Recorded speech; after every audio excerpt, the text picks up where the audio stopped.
తొనలు శక్తి తీసుకుంటే 100 గ్రాములు, అంటే గింజ తీసేసి తొనలు 100 గ్రాములు తీసుకుంటే అవి 88 క్యాలరీలు శక్తి అన్నమాట పనస తొనలు.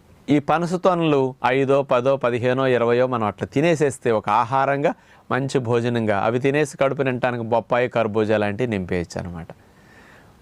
ఏదన్నా ఒక ప్రకృతి ప్రసాదించిన ఫ్రూట్ను మంచిగా తినే అదృష్టం ఉంటే మరి ఇట్లాంటి వాటికి డబ్బులు ఖర్చు పెట్టి కొనుక్కుంటే మంచిదని విజ్ఞప్తి.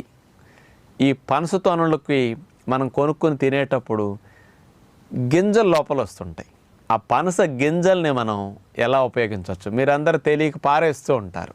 దీన్ని పారేయకుండా పనస గింజల్ని ఎట్లా చేసుకోవచ్చు అంటే కాల్చి తింటే భలే బాగుంటాయి.